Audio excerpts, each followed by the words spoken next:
Thank you very much, everyone, and welcome. This is the first Rock Center program of the year. It's exciting. Last year we had about, I think, 42 programs throughout the year, so this is very exciting to start again. We have a great program on executive compensation.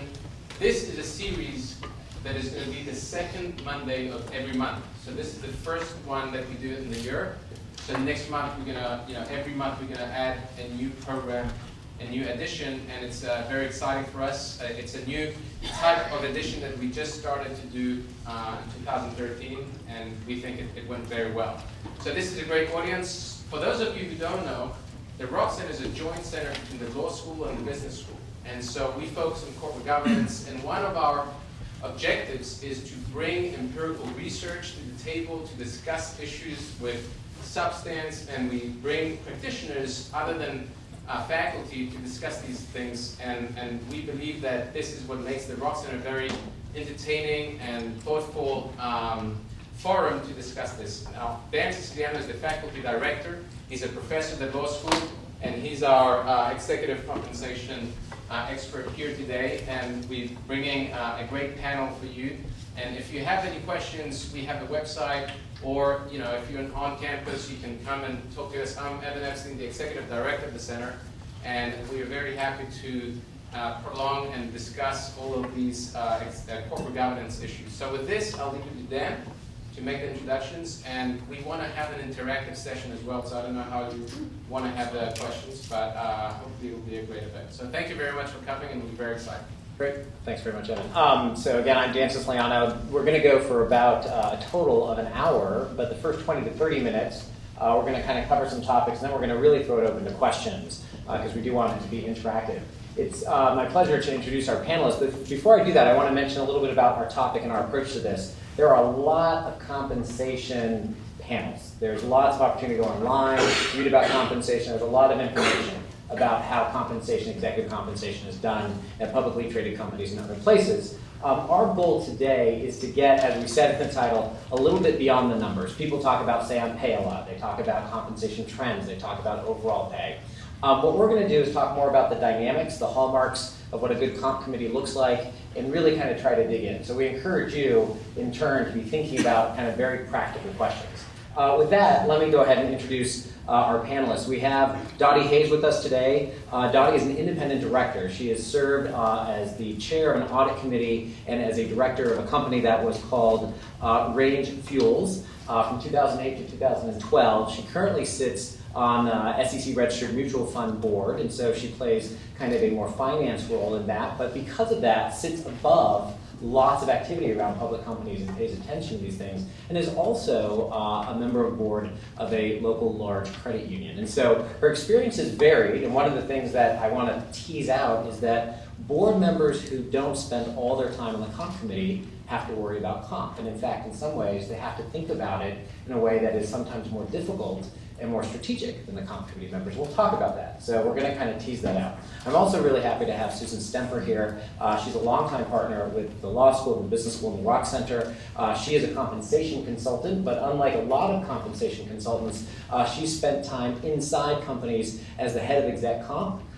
She was a compensation consultant, and then she was inside a company, and then she came back. I think Meyer Partners really wanted her back, drew her back. She has more than 20 years experience in both compensation inside the technology industry with specialties in biotechnology. She's done work for small companies, startups, fast growth, big companies. She's done it all, and she brings a very practical approach, which is, again, going to be our emphasis. So with that, I think I just want to start out with kind of our big picture questions that we talked about, and that was the opener of we see a lot of behaviors in companies around trying to get compensation right. And one of the questions I had is, what are the hallmarks, in your opinion, of an effective compensation committee? And then maybe we'll transition into a board that does compensation well. But let's start with the hallmarks of an effective compensation committee.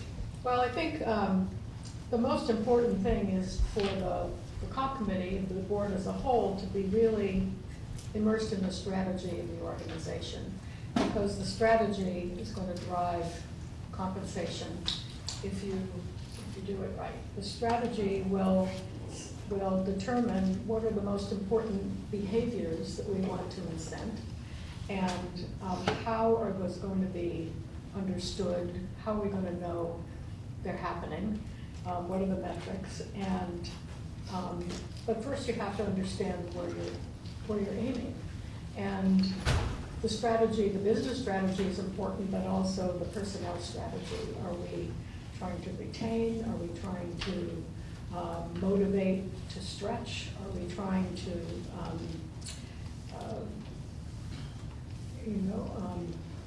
those are two. Yeah. And so if you understand what behaviors you want, then you can start to think about how we're going to design a comp plan that is going to incentivize that behavior. Because whether we like to admit it or not, we're all sort of driven by how we get paid. And it's interesting because I think, I'm going to ask Susan to kind of fill in. It seems to me that sometimes boards and even comp committees don't have that formal discussion linking their strategy to their comp. They spend a lot of time kind of checking the boxes and dodging issues in comp that trouble them. Right. So Susan, what is it that a board needs to do, or in your observation does, when it needs to, when it actually does a good job of getting at this strategy and tying it to what it means to do on the comp side? So I think a couple of the pieces are, and this almost extends from Dotty, what you were saying. It's the business strategy. Any good director is pretty clear on what's our strategy, where are we today, where are we trying to get, what's the delta we're trying to close. I think the piece that the really good committees are doing well is they're not just kind of taking that on a clinical basis and saying, okay, here's our human resources strategy and philosophy, here's our compensation philosophy, and at the end of it, we've got a comp program. Instead, they're also really engaging with each other. So looking beyond the comp committee to bid an audit, I think is a great place. But also engaging directly with the executives about what really is going to make the difference. So a good compensation committee is talking with the CEO, not just about what the CEO is interested in and what will get the CEO's brain as fully wrapped around the businesses as necessary, but also what does he or she need to attract, retain, engage. And I know those are kind of throwaway words for a lot of people, but those are really important words, and we should take them for their true meaning. The CEO is always in a better position, as long as you've got a decent CEO, to know what it will take to engage that executive team. And the board is well served to understand that, I think. And I think that's really where boards are going above and beyond. One of the differences I'm seeing is we're no longer having that kind of surprise thing where the committee goes into kind of a dark room after hearing from their advisors like me or some stuff from the CEO. They come up with an answer and everybody's unhappy, right? They're actually being much more inclusive in the process and more thoughtful about it. Let me ask a very narrow practical question and what you've observed recently. So sometimes there's just mechanical things that can make things run better. I have noticed two trends. One, comp committees are being renamed, and they're being named to kind of be more inclusive. I wonder what you think about that. Is that just window dressing, or is it meaningful? And secondly, there's a positive trend where simultaneous committee meetings on the day prior are now being altered in favor of allowing, committee members to sit in on each other's committee meetings. Because if you have comp and audit at the same time, and you don't have anyone on each other's committee, okay, well, guess what? Comp and audit never get to actually participate at the committee level. So do you see these trends? Which way are they going? What do you think about that? Maybe you can comment on that, because it's very practical. I think it's worthwhile talking about it. I can go first on that one. I think in an ideal world, boards are trying to do that, but schedules are just so tight. And as you noted in the intros, a lot of my client base is startup, preparing an IPO. You're lucky to get 2 minutes with people together, right? So the agendas are cramped, and I think that does add a layer of challenge. You just started. Poor Susan is fighting. She's being a trooper and trying anyway. Go ahead. And then I'll come back. Okay. So I haven't been aware of the rename, but I haven't seen that, but I'd be interested to hear what that is.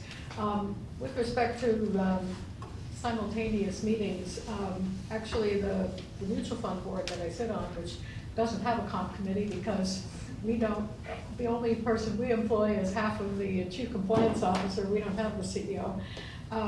But all of the members come to all the committee meetings, so we have audit, we have investment, and we have nominating governance, and everybody comes to all the meetings, interestingly enough, even though they don't have to and they don't get paid for that. Well, that's definitely an emerging best practice. I think it's hard to do depending on the type or stage of company, but I think most board members who I interact with say that in so doing, they feel a lot better when committees report to the board, because maybe they didn't spend as much time in the background material because they weren't on the committee, but having heard or participated even a little in the discussion, it's easier to digest at the report back stage, and they feel Well, the more report engaged. backstage gets pretty short because you heard it all, so. Right. Or you can dig into the meat and actually have a more Right. robust discussion Or without now having that- to spend time catching Yeah, up. now that you've thought about it overnight or whatever. Right, right. It's different dynamic. And so back to your point about the name of the committee, Rose by any other name is still a rose, it'll smell so sweet, but, I always fall back into the comp committee, I can't even say the full word compensation.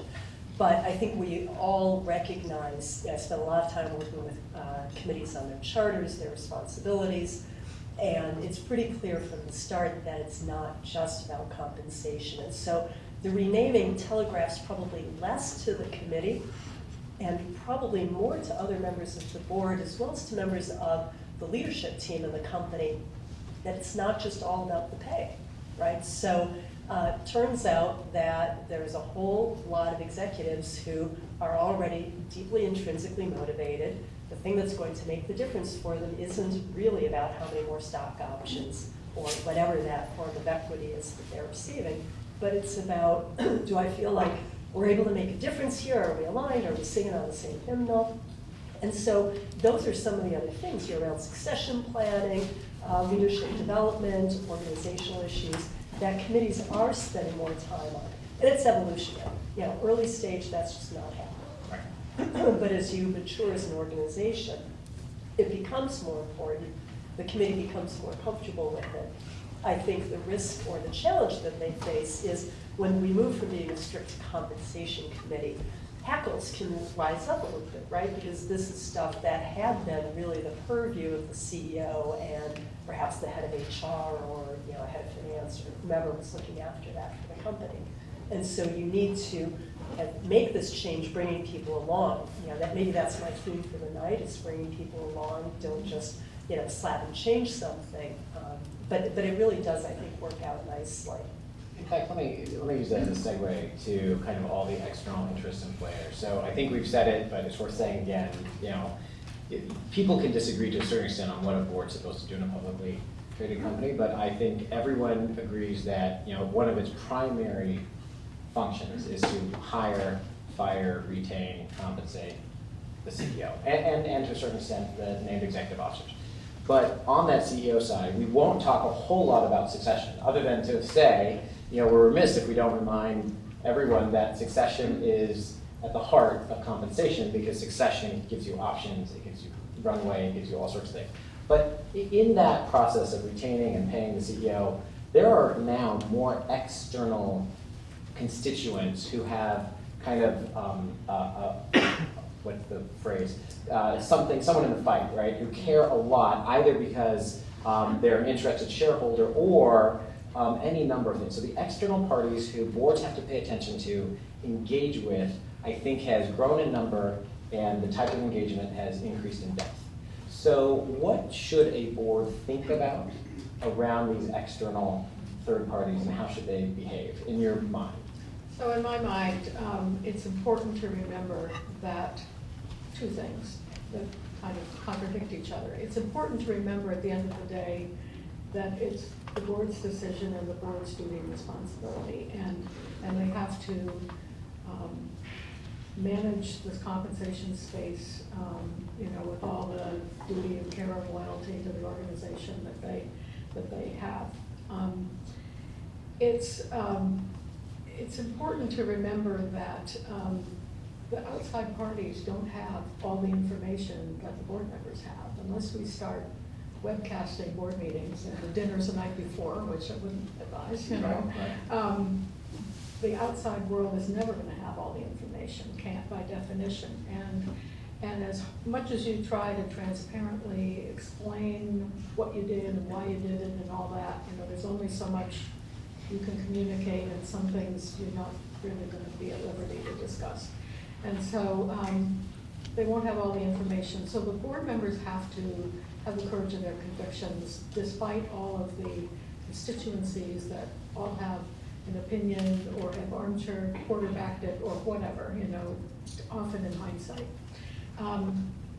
That said, on the other hand, if there are people with a message, that maybe it's worth listening to, if you're getting a lot of flack. So we're talking about maybe the ISSs, but certainly maybe the BlackRock is an institutional investor, Yeah, or kind of yeah. the CalPERS or CalSTRS. Any of them. Just a If big you're- shareholder, right? Okay, No, any? if you're starting to get flack about what you've done, then it's probably worth listening to. And I think one of the biggest sins that boards can commit is hubris and failure to listen and thinking that they understand everything, and when they don't. And so you need to listen to advisors, you need to listen to the outside world, you have to have your ear to the ground. But that said, at the end of the day, at the end of the day, it's your decision, and you're the only one that can see all the cards, and you have to play the hand as best you can. So when I have this described to board members in tough spots, they say easy to say, really hard to do. So Susan, I wonder if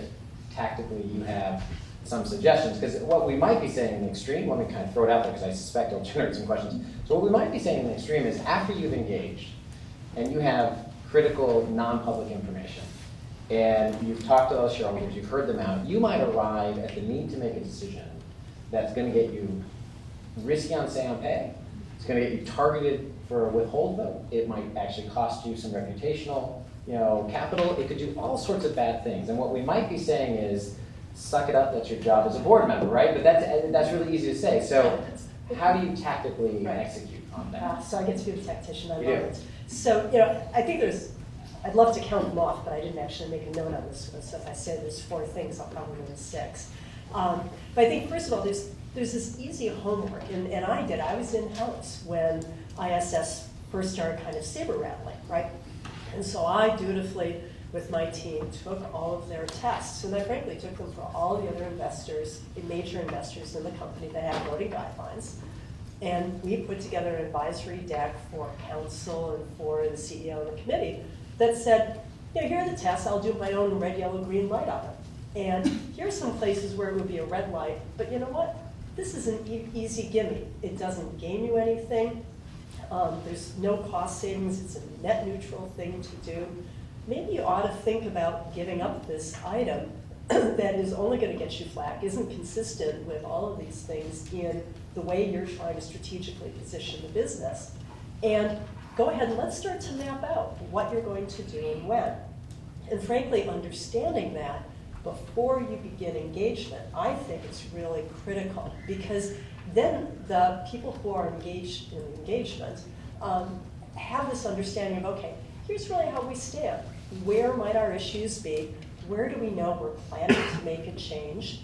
But let's not jump the gun and make changes till we hear what's important to our investors, to the institutional advisory firms, to whomever might be a thorn in our side who doesn't actually have a picture in that game. I'm not sure what analogy we're allowed to use anymore, so we'll use that one. Can you give an example of something that would fall into that category? So, I think Gretchen Morgenstern's done a great job with some of the articles she's written, but her push for peer groups and the reliance on peer groups happened, some number of years ago, and then she seems to back away. So, that pressure that exerted on some companies would be a great example. So, I don't know, you go engage with her, but I think that's kind of an interesting idea. Or there were, some mini shareholders who really weren't going to make a difference in terms of the vote outcome, but they would be regularly bringing forward proposals, right? So those are a couple of pieces.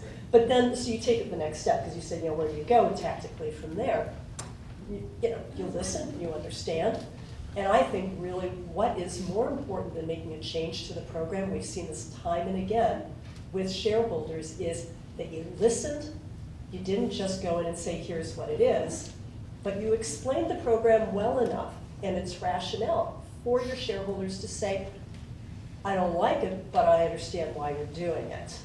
And we've had a discussion about the things I don't like about it, and I understand the company's point of view. And so while it may not have been my first choice, I understand you're going to make the changes that we can all agree make sense, and there are other things you're just not going to do.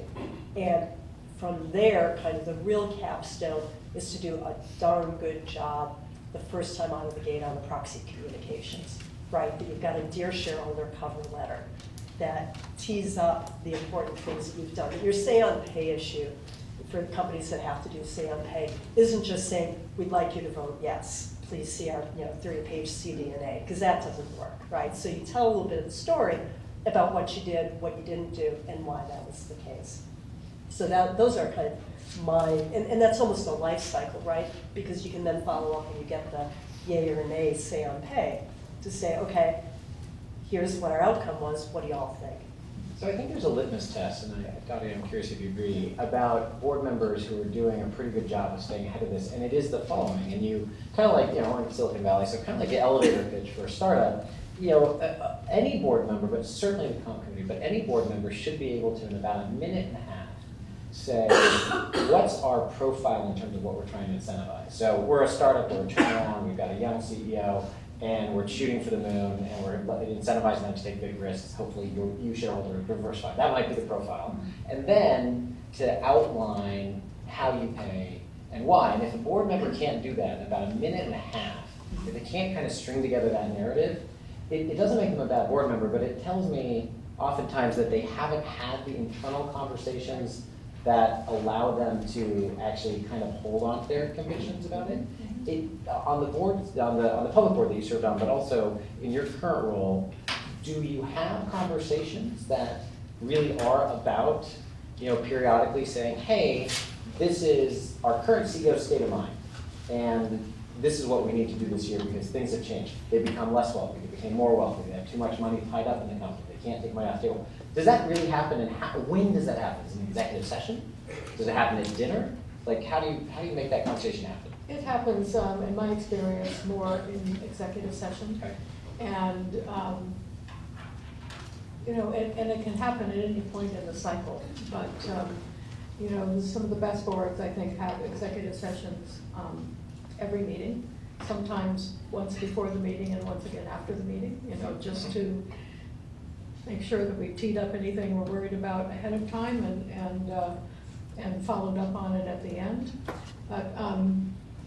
But I think you're absolutely right, and I think the parallel you draw around the board member ought to be able to articulate is the same conversation you would have around enterprise risk. If you think about it, this is an enterprise risk, topic in a way, because Sure. the last thing you need is for your CEO to disappear on you, unexpectedly. Or worse, become less motivated without signaling it correctly. Yeah, and sometimes that could be worse.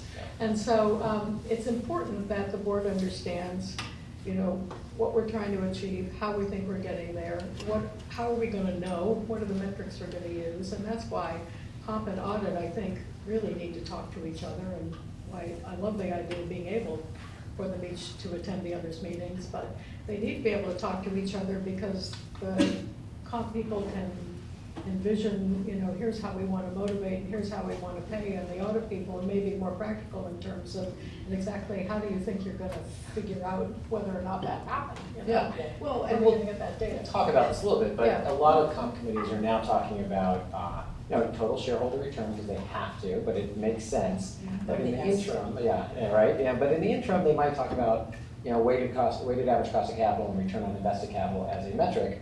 Well, if you don't tie that up with finance and audit, making that work is actually quite difficult. And I find that some comp committees aren't as comfortable with those concepts because they're on the comp side, and so maybe historically they weren't the folks who would have been on audit and finance. Yeah. So And Go ahead, let me just please. jump Yeah. on that point, because I think, where goal selection, goal setting makes really good sense is when you have the CFO's team really involved. So CFO's team has a lot of role in preparing for the comp committee meetings. And sometimes it doesn't really show up in these discussions. Yeah. And that gets to this confidential information, the confidential information, right? You have to embed in your decision making information that no shareholder is going to have, right? They don't know that you're contemplating that big acquisition. What it's going to do, your weighted average cost of capital, and you have to embed that. So I'm sensitive to time. I want to go for about 5 or 6 more minutes before we switch to some questions. I want to jump to peer groups. We mentioned it offhand, and peer groups they loom large in the story, and in different ways over time. So, Susan, I know you have a very particular view, although if you need another minute for your throat, I'm happy to wait. Let me cue it up. So there's the basic issue around peer groups, which is the intellectual honesty that a board has around who is our peer group. I see a lot of aspirational peer groups, which, I think that's okay. But it's problematic when you say, wow, you are 1/7,000th the size of that company, so that's not the right peer. So how do you generate kind of honesty in the board discussion about who the peer group is and what other things matter? Yeah. It is difficult because I think, this comes on this conversation where Dotty teed it up quite nicely around, what's the business strategy? Well, in many cases, that discussion about business strategy, I know it sounds like I'm not answering the question, but it's about the uniquenesses that will make this company particularly successful. And I think as we have more of that conversation about the business strategy and its importance and its differentiation, how we're not just like the Joneses from a business perspective, means that we're now looking at peer groups through a similar sort of lens. So we might say that some of the typical things that we would look at to filter for are still reasonable to consider. So what industry GICS code are you in? What is your capital structure? What is your rate of growth? What is your market focus and so forth? But I think what ends up happening now is those are more of an unbalanced discussion than a hard formulaic discussion. So we're saying, we're going to think about all this, we're going to put it into the pot, and then make a decision about which of these companies look the most like we either are today or expect to be in the very short-term future. For me, short-term is probably 24 to 36 months, by the way, because you can't be just changing that, willy-nilly. Is it a legitimate litmus test to say who would we hire from and who might poach from us, or is that the wrong shortcut? I'm not in love with that because I think that talent can be substantially more mobile. So just because a little startup was able to get somebody out of Amgen, like the top guy, out of some division in Amgen, doesn't mean that this company has the wherewithal to provide that level or form of compensation. You've got different dilution issues, different capital issues, and it may just not make sense. Very different businesses that might be in that case. So I put out one little example. So I don't like to hire from those two at all. I think if you're going to do something like that, it's perfectly legitimate. I've done this for clients, and it was actually an Amgen example, where they said, well, what would a person like this make at Amgen? And I said, here's the answer, and oh, by the way, we all know that you can't afford this, right? But at least they had the information on the table to understand the field of play that their CEO was in. And so I think that was helpful from that perspective, as long as they didn't get too wrapped around it and say, misguidedly, we have to look just like this. So I want to jump to the metrics and maybe start, and then we'll kind of open up to questions, so we'll touch on our big four things. So let me observe, a lot of work was done in 2011, 2012 around kind of analysis of the new transparency and compensation that was occurring as of 2005 and looking at private equity. So one of the things that those of us in comp spend a lot of time doing is trying to say, what's different about, for example, private equity, the way they pay versus publicly traded companies. And one observation was that the event test was that companies taken private, oftentimes an LBO of some sort. What happens right after with that same management team? And one of the things that happens is a lot of the metrics become much more specific, quantitative, and less qualitative. So it's a lot less discretion, there's a lot of EBITDA-driven returns, and you see almost literally about 30% of the metrics were EBITDA focused and quantitative prior to the LBO, afterwards it's about 80%. So this just highlights a question that I think is worth talking about. What are the trends in picking metrics? And what are the right ways to have metrics? And then at the bottom of that, where does discretion fit into this, right? Because I think ISS and others would like you to not have discretion. It either you do or you don't make it. But we know that real life doesn't work that well. So can you give us a kind of a big picture on that? Well, I think Susan will probably speak to trends and metrics, but metrics are hard. And what ideally you want are metrics that are going to be indicators of future success, not rearview mirror types of metrics. And you also want metrics that are going to be due to skill and not luck. And so if total shareholder return I have a problem with, because if the market's going up, everybody looks like a genius, even though they may have had nothing to do with it. Sure. And in the investment world, you're looking for management teams that deliver alpha, not management teams that just can ride the market. And we all had a great year, and banks are lending like crazy, and so the fact that our lending is up, what does that have to do with our management team? So picking metrics that you can actually measure, that are actually predictive of future success, that are actually due to skill and not luck is a really fine balancing act. And it's unique to your situation and your company. And so that's, kind of my view of that, which is why the audit committee and the comp committee really have to work together on this. Because it isn't all about accounting answers. Okay.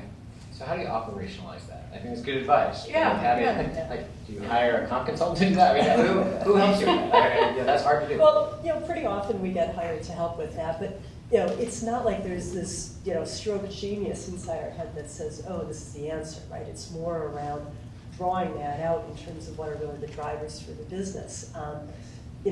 It's interesting that you use this example. You pop this one on us in terms of LBO or not, but it is interesting because I think in that LBO situation, it's all around the financials, right? That is the new mission of that company, is to deliver clear financial results. Well, that's going to work well for certain companies, but at another stage in life, where a different company, different objectives, they're going to need a longer-term investment. We love the example of ExxonMobil, right? And very different from a lot of what we see around here. But the fascinating thing is they really stuck their necks out and said, you know what? We have this whole beautifully aligned story that starts with business strategy, talent strategy. Their executive team grows up in-house and sticks around. We don't have short-term, fast turnover out of their executive roles. And so the equity program and the performance measures and things all around that piece, whether it's performance measures for incentive payout or performance measures for how did you do your job, they're all focused on that really long term. And that's really pretty exciting. But it takes a special big company with a lot of wherewithal and a lot of stamina to survive the slings and barbs and arrows that they're going to get the first years out. But that really is that piece around driving for results and picking the right metrics. A trend that I'd love to see. So we're seeing a lot of, the trend we are seeing, of course, is relative TSR, because that gets beyond the point Dotty said, rising tide raises all boats to a similar level. So relative TSR, let's just compare ourselves to, our current peer group or to some index in the market, and therefore we've solved that problem. But that may not be what your business is about. That may not be the measure of long-term organizational health. And so I think the problem that, it's a problem, the challenge that boards, and this rises to the board level, not just committee, face, is do we need to do something that's that short-term focused, like a TSR metric, because that's all that our capital providers are going to give us?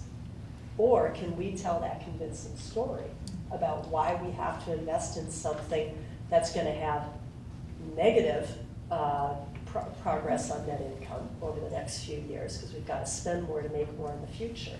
And those are really incredibly difficult conversations. That almost brings us full circle to your point of what makes a great comp committee and a great board, right?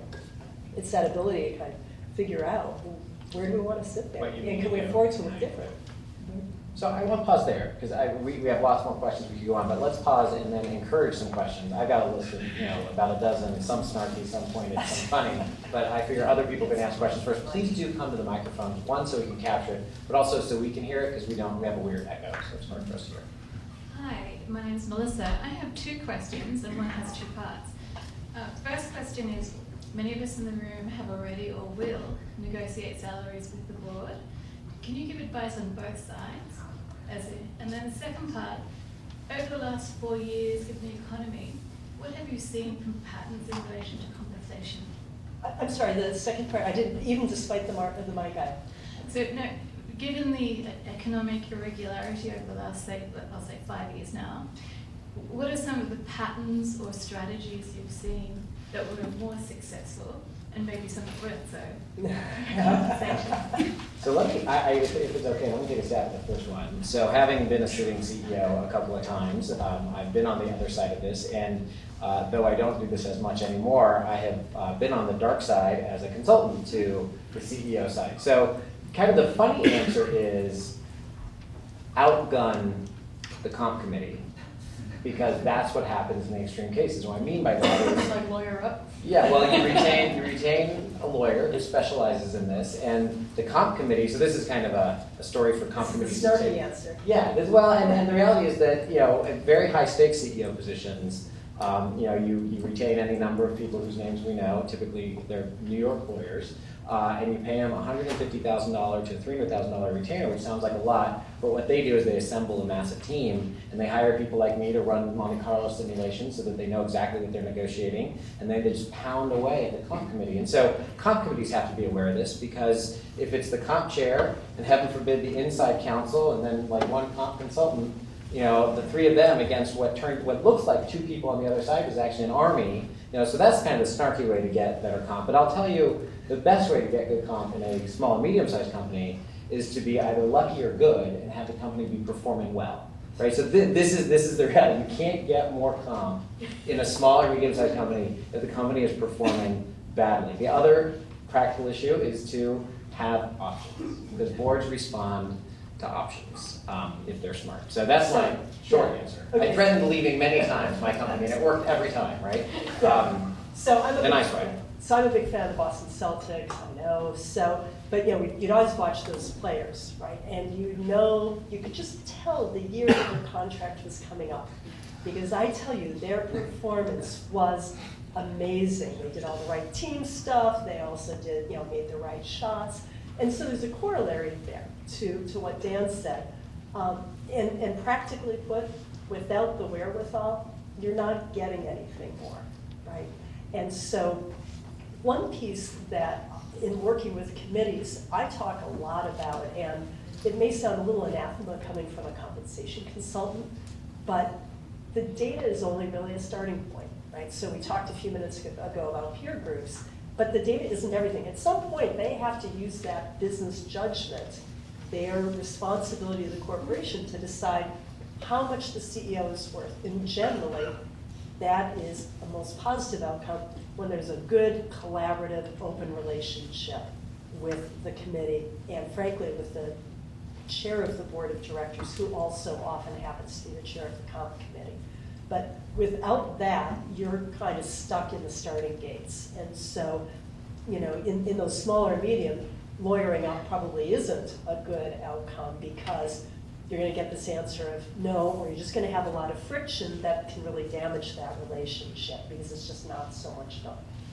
I have a couple of words of advice from the board side, and I would sum it up by saying don't be annoying, don't be small-minded, because I've seen executives come and try to negotiate stupid stuff.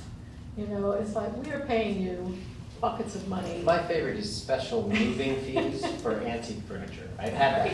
It's an extra $64,000 because my furniture is so special. Right. Really? We just paid you buckets of money, and now you need 64 grand. Buy your own country club membership or your own financial advisor or whatever. It's like, don't nickel and dime me, and don't keep coming back to the well. And don't make me think that you've got this army of lawyers behind you, even if you do, because I may feel like I'm boxed into a corner and I give it to you now, but I'm going to remember. And I'm going to remember, as long as you're with us, how you treated us in this negotiation. And it probably isn't going to be a good thing that I remember that. So, don't be a pain in the neck. And boards avoid that problem by being smart about succession and things. I mean that's a very Yeah, particular The set. board needs to have Yeah. options too. Yeah. Yeah, but you know, I think that point that's within Dottie's comments is really important for anybody who didn't catch it. Don't be looking for the dongles, right? So think about the core elements of compensation. Make sure that they're fair, make sure that they're right, make sure you've earned them in terms of, you know, so that your grant, which will have future value, really reflects the value that you've brought to the company today. But if you start going out and looking for other things, it really doesn't play well because most people in the world don't get financial advisory services. You know, think about what other people in the company are getting. If it's good for the CEO, is it also good for everybody else, right? So if you're granting stock options to every employee in the company, including those in Belgium and elsewhere with difficult tax situations, wouldn't that money be better served on helping them understand the tax implications and tax planning around their comp package than for a pretty savvy CEO? In fact, I think it's one of the win-wins where a board that adheres carefully to avoiding what is the list of bad pay practices, whether or not you agree with that list, ISS publishes this bad pay practices, who adheres to that, and then let's call it an incoming CEO perhaps, external coming in, who also avoids negotiating for those. I think you end up, in the best case, at a really positive equilibrium, which is a conversation that says, listen, pay is hard. We don't want to incur the wrath of folks unnecessarily. I don't want you to think I'm nickel and diming you. I want to be paid more. But I want to be paid in a way that's clean, incentive structured, etc. So I'm not going to ask you for 70 grand here and 30 grand here, but I am going to ask you for an extra $500,000 if I do this, right? And it's actually, I've seen that conversation really kick it off well where you do build some trust. The irony about hiring CEOs externally is you hire the people who you want to be dogged and aggressive and brilliant and tactical and all these things. And the very first thing you ask them to do is to show you how good they are at that by negotiating with you. Exactly. Right? I mean, so you kind of have this irony that you get what you hired, but their guns are pointed at you for the first week or two. But if you can kind of get it onto a good conversation, it's okay. Yeah, and I think we didn't touch on point two, you know, given what's happened on Right, the sorry, economic trends. side. Yeah. You know, we haven't seen companies or executives unduly attracted to perhaps tax advantageous designs because end of the day, you never know what's going to happen with the tax code. So that might have been something you might have seen in the past, but it's so uncertain that people aren't trying to do, oh, let's set this special non-qual deferred comp plan and put some money into there. Things like that just don't seem to gain traction because it's complicated, it's convoluted, and may not have the payoff in the future that you're intending. So if we're cash strapped, what you might see more of is equity granting, probably more in the form of options versus full value shares, because an option, of course, needs to have a share price performance in order to be realized. It's a more highly leveraged vehicle. Even though ISS doesn't recognize I it. know. But It still is the nonetheless. perfect vehicle for performance based, right? But we're So- biased where we Yes. are in part. Yeah. Yeah, So those would be my comments, and I hope that starts Well, to I just, get just one other point to put on this. I think the way you negotiate as a CEO coming in will tell the board a lot about your ethics, your character. And I have actually seen someone who was this close to getting hired who did not get hired because of the way they came at that question. Yeah. And so, really be thoughtful and make sure that, you can be aggressive and you can be an achiever and you can do all of those things and you can do it in an ethical way that thinks about not just you, but the company. I've seen two techniques.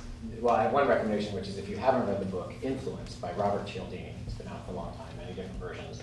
Both executives and boards should read that book because it has a lot of interesting elements about how people influence each other. And if both sides read it, I think better things happen. But as a practical matter, along the lines of what Dotty just said, I have seen used to very good effect, even when an incoming CEO ultimately turned to a hired gun to help negotiate it, the use of early kind of term sheets of sorts, where in the early discussions, the semifinal stage, comp was laid out roughly, and the conversation was, this is kind of how we do it. These are the broad parameters. Is this okay for you? And the CEO says yes, or the inbound eventual CEO says yes. And then later when the hired gun really starts pushing on things, I've seen a comp chair call up the CEO and say, was I right to understand that you said this was okay? And you kind of call them out on the consistency and the ethics issue, and they've called off the kind of hired gun to back off on that. The higher gun is doing what they think they're hired for. Right, and no CEO wants to be thought disingenuous or unethical at that early stage. Right. Because if they said, I was going to adhere to that, then chances are. And if they break away from that, guess what? Then you have a very strong signal. Yeah, they also don't want to feel like a sucker either, and so Right. you hire Right. these helpers to Yeah. make sure that the package they're giving you, especially if you haven't been through this before, is the right package. Yeah. And then one last comment as he approaches the mic. I've seen that work exceptionally well, particularly where a company wants to shed something that was part of a prior CEO's package and didn't make sense going forward. And you do that at the onset of the search, and people feel much more comfortable. Hi, my name is Jake, and I have a two-part question. Then you started talking about publicly owned for-profit companies, and then you spilled over into LBO private equity, and there was Susan talked about startups.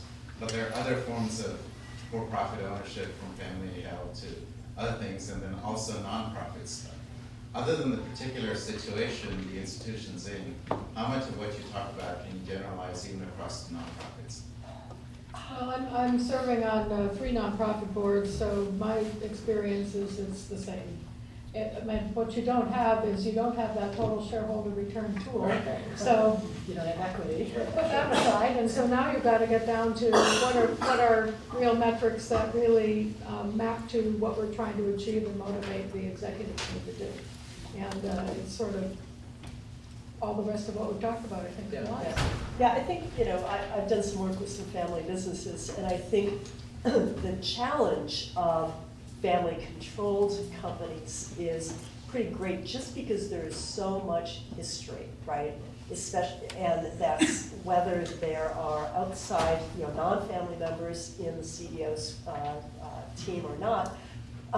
There's just a lot different baggage and a lot more sense of the shareholders very often more focused on the returns from the company, almost more like that LBO situation, than the situation of what do we need to grow and invest in the leadership team just as we invest otherwise in the business. And so I think that drives a really different dynamic in some of those cases.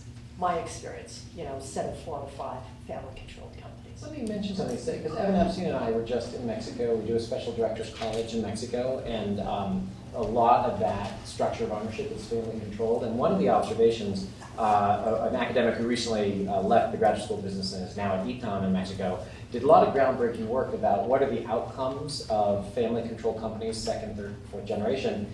And it turns out to be quite binary. Interestingly, they either really outperform or underperform their peers. And the number one kind of indicator of that is whether or not in the 2nd, 3rd, or 4th generation they professionalize their management. And one impediment to professionalizing management is a robust, competitive, process-driven compensation structure, because it makes it so hard to eventually think about bringing someone in. So comp in the family-owned business, even if you can get past the kind of pathos of it, is important for long-run survival and success. Because it looks like most family-run businesses that grow, if they're growing, don't do well unless they shift the family's view from owner to owner from manager. So I just put that out there. There's a lot of great evidence, and if you're interested, I think we have some stuff online at the Rock Center about that stuff. Name is Nissen Jaffney, and I have 2 questions. One deals with the process of determining CEO compensation that was written about in the Wall Street Journal by one of their columnists, Alan Murray, and he called it a form of socialism. It was none other than the Wall Street Journal. And what he was referring to is that boards, which consist of corporate officers from each other's boards, and in many cases the CEO is the chairman of his own board, so he's head of the organization that determines his own salary. They have these incessant surveys with the caveat that in order to attract the best and the brightest, and as they say, this is in the Wall Street Journal, in order to attract the best and the brightest, we have to be in the top 10 percentile or 30 percentile. And not every company can do that. So they do these surveys, and if they're below corporation 1, 2, 3, and 4, they go up. And then the other companies do that, and it's this ratcheting up that has nothing to do with any objective measure of performance. So we'd like you to comment on that. And the other thing is, a way to get around that would be true independence of the board of directors. And that's a very difficult question. And one of the things that the boards have been very successful in doing, and it's another form of socialism, is freezing out the owners of the company, the shareholders, from having any say in executive compensation. Now, there were 5 Congresses that tried to pass laws, but corporations, corporate bribes under the euphemism campaign contributions prevented that. Finally, after the 2007 and 2008 meltdown, the Dodd-Frank rules allowed the SEC to promulgate that once every 3 years, through a proxy vote, shareholders will have a non-binding say. That'll really rein them in. So the first issue is how they do it with these surveys, and the second is how do you get true independence? And yeah, I can see how shareholders might not know, but one long-term measure would be shareholder value. So. Well, those are such easy questions. No, those are great. Let's tackle, these are great questions. So let's, yeah, so in some ways, Susan, let's have you in some take a ways stab. they are easy. So, many companies do non-binding say on pay on an annual basis. More do it annually than do it biannually or triannually. And I think your comments clearly understood, clearly heard. We have seen a substantial movement by boards and by CEOs taking decisive action, saying, you know what, this really does matter. And so therefore, we will do something different about our compensation plan. So the difference is, I think binding versus non-binding, if we're halfway through the plan year and we have a no vote on our say on pay, what are we gonna do? Like take back the money? It's inconceivable how we're going to balance that. And I think that there's some flaws in say on pay. We'll respectfully disagree with each other on that, because I think, the point Dotty made, we can't, as individual shareholders who are not members of the board, understand all of the confidential competitive harm things that can't be disclosed. So there's that piece. The other thing that's come from this is because of the increased pressure that comes from some of these proxy ballot issues, we're seeing more alignment of, so how did we perform as a company, right? How did our peers perform? Where are they getting paid? And where should we really sit? So those pay for performance analyses are really driving decisions about how much the CEO is getting awarded. And so I think that it may not be as dire as you propose. Well, one quick comment. And then we've got one other, You have one last question, but go ahead. In Germany, boards are much more diverse than they are here in the U.S. In fact, actually, labor is represented on the board of directors in independent corporations. So let me add Well, you can chime in, talk 'cause to the end of I also want to throw out a kind of a fantasy idea about how I wish boards would do comp in one particular way. It's not possible, but I throw it out there because someone someday will have an actual practical idea. I keep seeing it, but Dotty, maybe you should comment on that, and I want to make one last. Well, your point about kind of the compensation arms race, I think is something that boards, and comp committees have to understand is going on and take that knowledge into consideration when they figure out what their package is going to be. I mean, there is an end to it at some point, and if the performance isn't there, compensation shouldn't be there. And if compensation is tied to performance, it will even itself out at some point. That conversation has matured a little bit, because it's absolutely right. If everyone says, hardly any board says, we're kind of at the 40th percentile. That's kind of us. Yeah. No one says We that. want to be below average. But what you do see more, and I wish we saw it a lot more, is that the non-variable comp.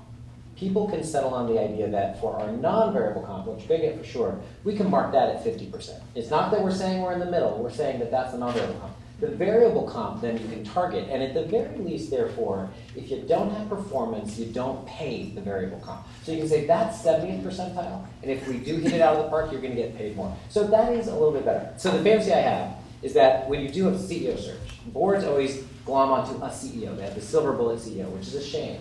I wish instead what they would do is the reality, which we know from studying. There's 3 finalists. You put them all in a room. You sit them down and say, you've all been selected as CEO, but only one of you leaves this room as CEO. And what we're going to do is we're going to put up on the screen the 5 pieces of your pay. And every 10 seconds, that's going to change. It's going to go up just a little bit. It's going to go up just a bit. And the first one of you to stand up gets the job. Right? And so, because what happens is, the reality is that the CEO wants to win in that first confrontation with the board.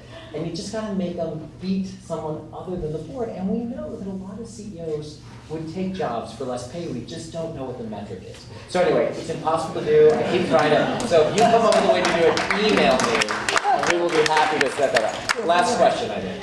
Thank you. It's tough to beat that one. That's a great, I love it, actually. I think it's kind of interesting.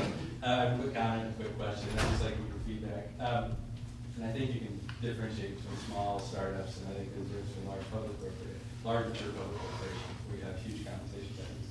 But my question is that I'm a firm believer from an investor's point of view that somebody given options doesn't have the same value around that share of stock that I just bought with my own money out of my checking account. And you'll never convince me that doesn't make me the most popular guy in the same city in Santa Clara County, but I believe that. And nothing in 54 years of age can make me change it at this point. My question is, in the larger corporate environment where you have a mature company, a lot of highly paid executives, and certainly a highly paid CEO, it seems to me that if that person is buying shares with their own checking account and their own capital is at risk, it changes their decision-making process. And oftentimes, if you look at insider holdings, I don't get the sense, and you see how shares are being purchased, you see how they're being disposed of. You can see where those transactions are occurring in relation to option agreements, et cetera.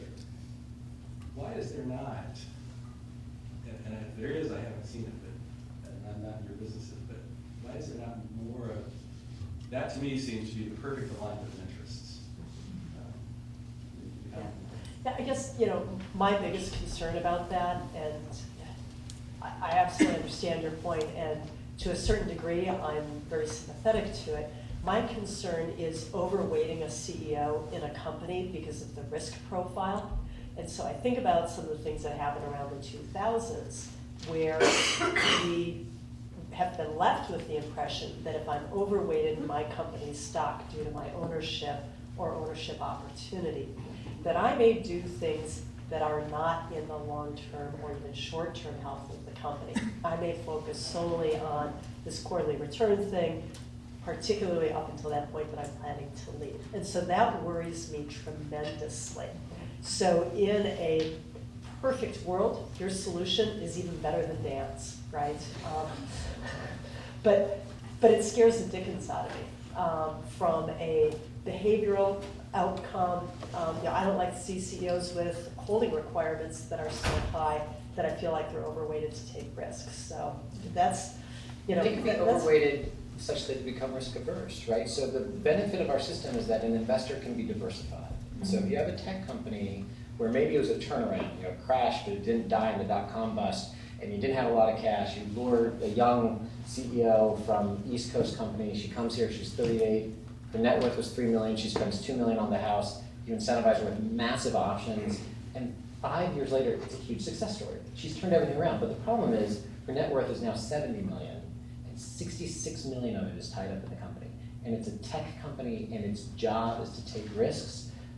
No rational CEO at that moment is going to be correctly taking the right risks. I mean, it's the other direction. She's going to be like, oh my gosh, I need to preserve my wealth. So you either got to let her take it all off the table or reinstate. So I think this risk profile behavior issue cuts both ways and is really hard. Dotty, last word? Well, it's really hard. It'd be solved if it weren't there. That'll be our final punchline, I think, because we're out of time. Comp is really hard. Thank you very much for joining us. We appreciate you spending time. Thank you.